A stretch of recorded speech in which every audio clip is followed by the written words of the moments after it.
Hello, I'm Nathan. Welcome to my Teach Back assignment, where I'll be going over some of what we've learned from our first few weeks of Intro to Game Studies. I'll be going over much of Caillois' theories regarding games, as well as the SOC model, and touching on parts of Goffman's frame analysis, highlighting how they can work with one another to create a good understanding of games and their systems. I'll be using 4A's Metro 2033 as an example on how these theories can be applied to a game. First off, Caillois. He had a couple of questions for what exactly a game or what play in general was, so he designed some prerequisites. Firstly, play is free. If you're forced to do it, it's not play. Secondly, play is separate from reality, it usually existing within its own spaces. For Metro, that space is a console or a PC, but it's also the environments where you play. The Metro itself is an environment. It's winding tunnels and stations, separate and home to your adventures. Third, play is uncertain. You don't know every single process and beat that will happen. There has to be some randomness thrown in. Even though I've played Metro many a time on different platforms, no run is the exact same. Fourth, and maybe the most important, play is unproductive. It generates no production value. If it did, it'd be work instead of play. That's not to say that play is aimless, but it just holds a different kind of value. Fifth, play has rules. Rules that must be treated as law and are often separate from ordinary rules. A great example is Metro's filters, where they last an incredibly short amount of time, with real filters lasting 24 hours once exposed to contaminants instead of just 1 minute. But the rules of reality have been broken to facilitate the game. Finally, play isn't real, it's fantasy, and that's part of the fun. You're not really our chum trying to save the Metro from the Dark Ones, but playing pretend, which is part of the fun. Now that Caillois has defined what a game is, he can start analyzing it. Our first tool in this clever analysis is Paideia versus Ludus, which is essentially creativity versus rules. Paideia is like free-flowing creativity, the ability to create and shape the world around you, defining your own rules. Whereas Ludus goes, no, no, no, no, no, you have to do it like this. Metro, as a single-player linear story game with strung-together combat arenas and on-rail segments, is very ludic. However, there is a small amount of paideity in the approach that you bring to those combat scenarios, the loadout that you equip, and how you navigate each arena.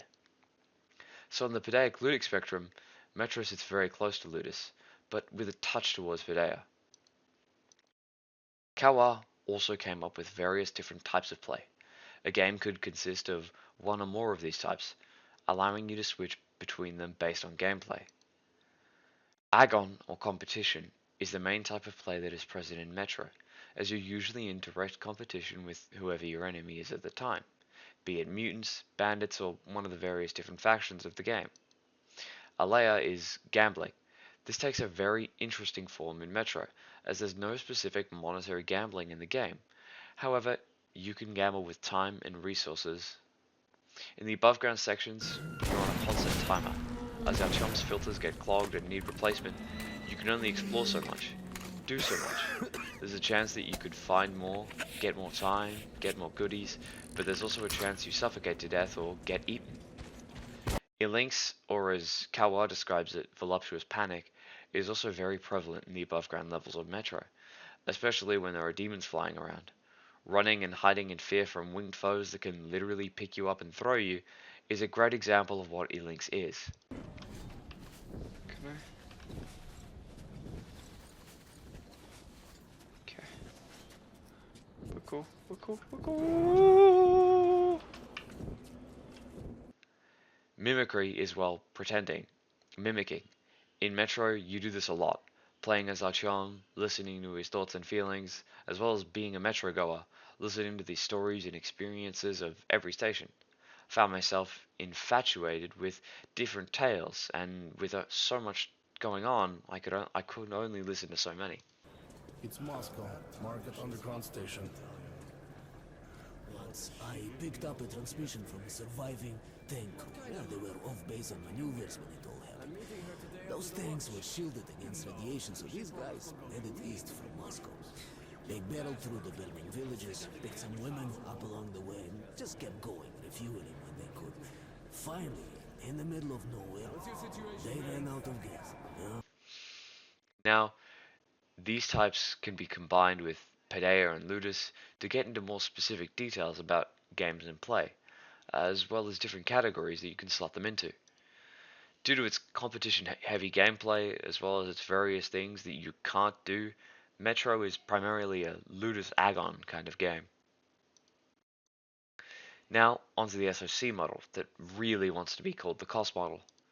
There are 3 levels to the SOC model.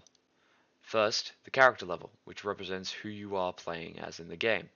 In our case, we're playing as our chum. Second, the operative level, which is you as an individual that is using a given medium to interact with the game, be that a controller, a keyboard, or pieces on a game board. Social represents you as a human being, the one, well, playing the game. In play, you transfer between different stages. Obviously, you want to stay in the character level. You want to perpetuate the world of make-believe around you. You want to feel like our chum. There are different events called up keys and down keys that can move you to different levels. A good example is the Kojima up key, where you take an operative or social aspect and involve it with the character, such as Psycho Mantis moving your controller or scanning your memory card to see what kind of games you, or well, Snake, enjoyed, pulling you, the operator, and the person into the game.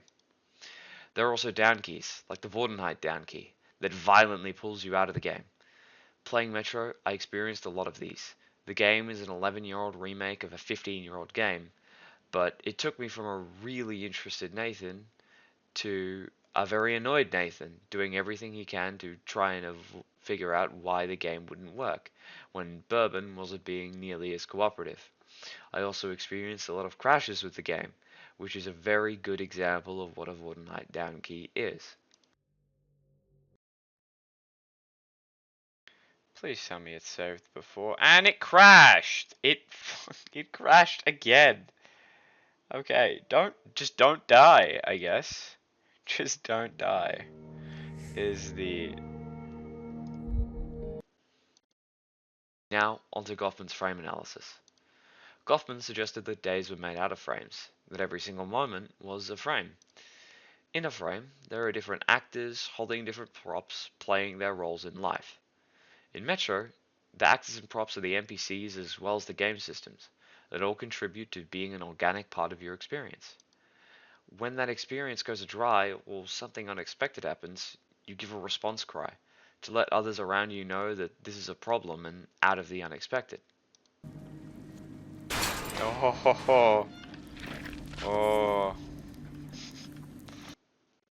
Goffman tells us that to support the frame there exists a backstage that helps perpetuate the illusion. A great usage of some backstage thinking in Metro is within its later tutorials, how Bourbon teaches the player how to avoid traps and mines, appearing in the front stage as friendly advice, while in the backstage cleverly planned. Now, onto how Caillois, SOC, and Goffman can work together.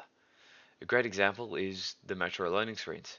In the backstage, the game knows it needs to keep the player in the character level during a time of low engagement, so it preps the actor ready for the front stage with a form of mimicry, that being Archon sharing his thoughts for roughly as long as the loading screen should be for recommended systems, allowing you to ground yourself with the character instead of dipping into the social or operative stage. Now, Caillois and Goffman's theories, as well as the SOC model, are just observations of what happens in games, the systems that are in place, and how they function. They're not concrete guides on how games should be made, but offer us an insight on how we as a people interact with them. I've been Nathan Kiremitciyan, and thank you for listening to my presentation. Just before we end, I'd like to give reference to Goffman's papers on frame analysis as well as response cries, Caillois' book, Man, Play and Games, as they're where I got all of their theories from. I'd also like to acknowledge that the clips were recorded by myself on 4A's Metro Redux published by Deep Silver, as well as the fact I used ChatGPT for helping me with some of the referencing when I was unsure.